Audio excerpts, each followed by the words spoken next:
The history of the United States began with the dream of being a land of freedom and opportunities. In 1776, with the Declaration of Independence, the country separated from England, giving birth to a new nation. However, this new country quickly became a structure filled with deep contradictions. The Constitution, adopted in the late 18th century, presented ideals of liberty and equality, yet the continuation of slavery, especially in the southern states, became the nation's greatest unresolved issue. Throughout the 19th century, the economic and social differences between the North and South grew deeper. The North, with the Industrial Revolution, was building a modern economy and social structure, while the South continued to base its economy on agriculture and slave labor. These contradictions led America not only to a conflict between two different economic models, but also between two distinct ways of life. Thomas Jefferson, one of America's founders, had written an anti-slavery piece during the Declaration of Independence and was working on a new law to address it. However, fearing the loss of support from the southern states,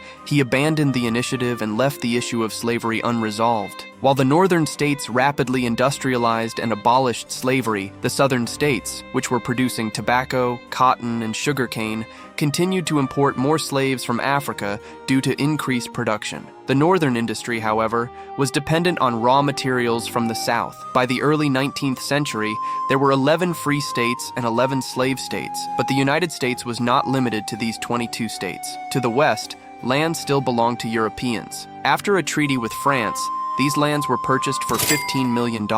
Later, after a war with Mexico, America expanded its territories in the South. Once the western lands and those held by Native Americans were seized, America reached nearly its current borders. As the nation expanded, it continued to invest in its navy, increasing trade speed alongside agriculture and industry. However, the slavery issue remained unresolved. In 1854, the Republican Party was founded, with one of its key figures being Abraham Lincoln. Lincoln was born in 1809 in Kentucky as the first child of a poor family. His youth was spent working and reading books. He decided to study law and became a smart and hard-working lawyer. The Democratic Party in power was quite disturbed by this new party. Democrats, who supported slavery, knew that Abraham was strongly against it. Thus, the conflict between the Republican and Democratic parties began. Slavery was not just a political issue, it was a fundamental human right. Millions of people were stolen from their homelands and brought to this continent. They were treated as property and served their owners. They were forced to work all day, living in poverty,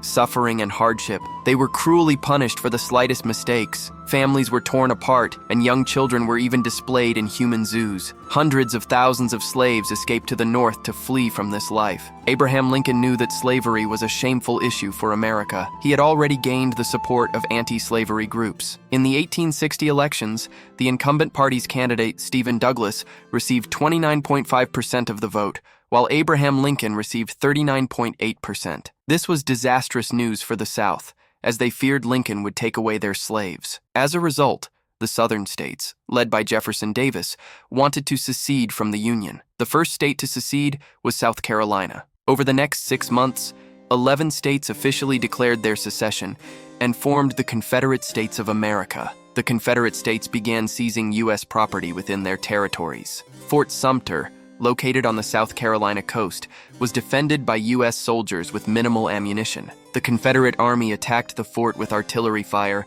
sparking a major war. The roots of this conflict can be traced back even further. 7 years before the attack on Fort Sumter in 1854, the Kansas-Nebraska Act was passed, marking a significant turning point on the road to the Civil War. The act aimed to determine the status of the Kansas and Nebraska territories, but the decisions it brought caused a major crisis. The act was proposed by Illinois Senator Stephen Douglas, and its purpose was to let the people of Kansas and Nebraska decide whether slavery would be allowed in their territories. This system was called popular sovereignty. According to the law, the people of Kansas and Nebraska would vote on whether or not slavery would exist in their territories. This nullified the Missouri Compromise of 1820, which had allowed Missouri to enter the Union as a slave state and Maine as a free state, thereby establishing a boundary above which slavery would be prohibited. The Kansas-Nebraska Act overturned this boundary and reignited the slavery debate. In Kansas, pro-slavery and anti-slavery groups clashed violently, as both sides fought for control over whether Kansas would be a slave or free state. This led to a massive population movement to the region. Many abolitionists from New England moved to Kansas, while pro-slavery groups from the South settled there to fight for the continuation of slavery. The situation quickly escalated into a brutal conflict known as Bleeding Kansas, where villages were raided, homes were burned, innocent civilians were killed, and people were driven from their homes. One of the most famous incidents was an attack by abolitionist leader John Brown and his followers on a pro-slavery settlement, resulting in the killing of 5 pro-slavery individuals in what became known as the Potawatomi Massacre. The events in Bleeding Kansas further polarized the American public over the issue of slavery. The popular sovereignty system proposed by the Kansas-Nebraska Act created chaos, showing that the country would not reach a peaceful resolution to the slavery issue. These events deepened the distrust between the North and South, paving the way for the Civil War. The American Civil War officially began on April 12, 1861, when Confederate forces attacked Fort Sumter in South Carolina. However, this conflict was the result of deep-seated divisions that had been growing for years over slavery, states' rights, and economic differences.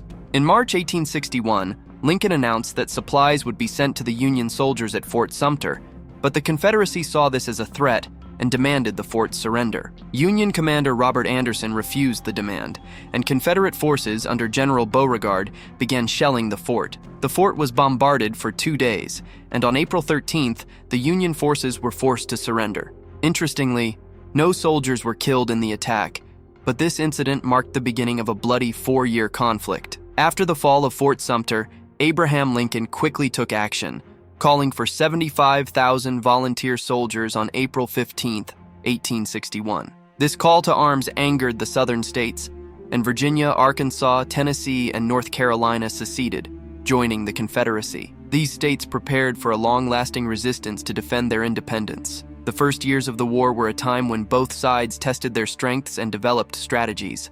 The first major battle, the First Battle of Bull Run in Virginia, resulted in a Confederate victory, showing both sides that the war would not be over quickly. The Battle of Antietam in 1862, which became the bloodiest day in American history, saw a Union victory and accelerated Lincoln's plans to end slavery.